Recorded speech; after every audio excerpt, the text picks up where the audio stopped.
Hello दोस्तों, मेरा नाम विशेष मलिक है। इस वीडियो में हम लोग डिस्कस करने वाले हैं विंडोज सर्वर 2012 में आरडीएस सर्वर कैसे कॉन्फ़िगर करते हैं।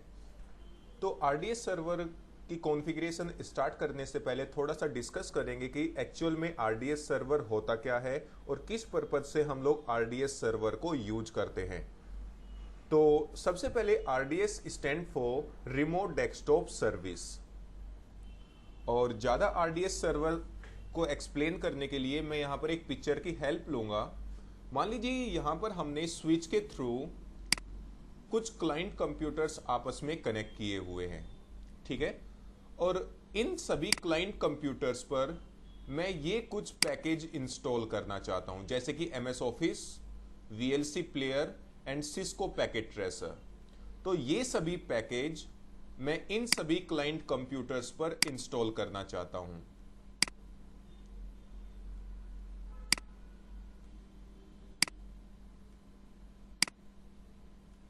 ठीक है।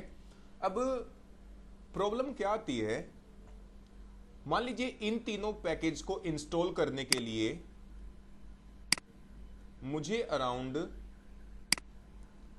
700 MB हार्ड डिस्क की रिक्वायरमेंट है कि जिन भी क्लाइंट मशीन पर आप या जिन भी मशीन पर आप ये तीनों पैकेज इंस्टॉल करना चाहते हैं उसके पास में कम से भी कम 700 MB फ्री स्पेस होना चाहिए।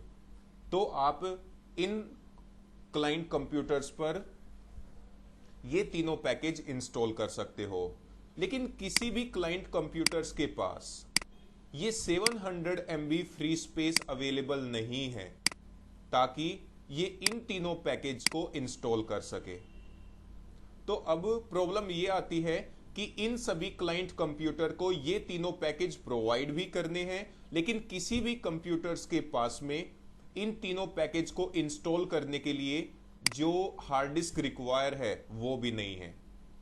तो अब हम लोग इन सभी क्लाइंट कंप्यूटर्स को कैसे ये तीनों एप्लीकेशन प्रोवाइड करेंगे, तो इसी प्रॉब्लम को सॉर्ट आउट करने के लिए यूज करते हैं हम लोग आरडीएस सर्वर। तो अब थोड़ा सा डिस्कस करते हैं कि एक्चुअल में आरडीएस सर्वर वर्क कैसे करता है। मान लीजिए ये एक हमारे पास में आरडीएस सर्वर अवेलेबल है, ठीक है। तो आरडीएस सर्वर पर आप उन सभी एप्लीकेशंस को इंस्टॉल कर दीजिए जो आप आरडीएस सर्वर के थ्रू क्लाइंट को प्रोवाइड करना चाहते हैं।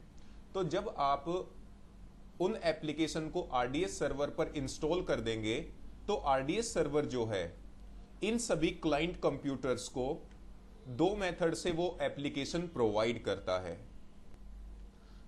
तो वो दो मेथड हैं, फर्स्ट मेथड है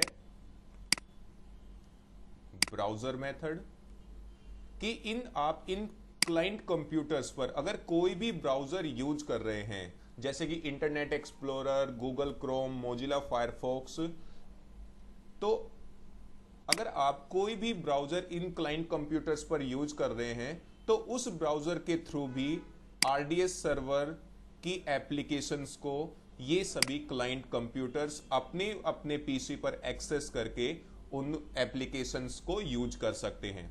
सेकंड मेथड होता है रिमोट डेस्कटॉप। रिमोट डेस्कटॉप एक सेकंड मेथड होता है जिसके थ्रू आरडीएस सर्वर क्लाइंट्स को एप्लीकेशंस प्रोवाइड करता है, ठीक है।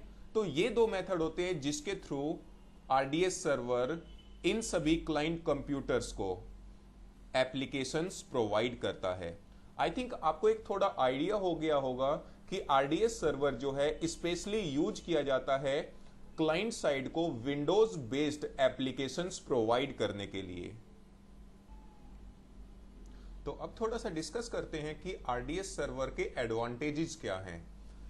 आरडीएस सर्वर का सबसे बड़ा एडवांटेज ये है कि आप आरडीएस सर्वर के थ्रू उन सभी क्लाइंट कंप्यूटर्स को आप एप्लीकेशंस प्रोवाइड कर सकते हो जिन क्लाइंट कंप्यूटर्स के पास में अपनी हार्डवेयर डिवाइस जो है वो कंप्लीट नहीं है। जैसे कि इन सभी क्लाइंट कंप्यूटर्स के पास इतना स्टोरेज डिवाइस अवेलेबल नहीं था कि वो इन एप्लीकेशंस को इंस्टॉल करके यूज कर सके, लेकिन आरडीएस सर्वर के थ्रू ये सभी क्लाइंट कंप्यूटर्स उन सभी एप्लीकेशंस को यूज कर सकते हैं जिनको वो यूज करना चाहते हैं। सेकंड एडवांटेज है कि आपको हर एक क्लाइंट कंप्यूटर्स पर जाकर उन एप्लीकेशंस को इंस्टॉल नहीं करना पड़ेगा जिनको आप क्लाइंट को प्रोवाइड करना चाहते हैं। आप जस्ट उन एप्लीकेशन को आरडीएस सर्वर पर इंस्टॉल कीजिए और आरडीएस सर्वर उन एप्लीकेशंस को इन सभी क्लाइंट कंप्यूटर्स को प्रोवाइड कर देगा ब्राउजर के थ्रू और रिमोट डेस्कटॉप के थ्रू। तो डियर, इस वीडियो में इतना ही। बाकी हम लोग नेक्स्ट वीडियो में डिस्कस करेंगे कि विंडो सर्वर 2012 में हम लोग आरडीएस सर्वर को कैसे कॉन्फ़िगर करते हैं। Thank you for watching my videos.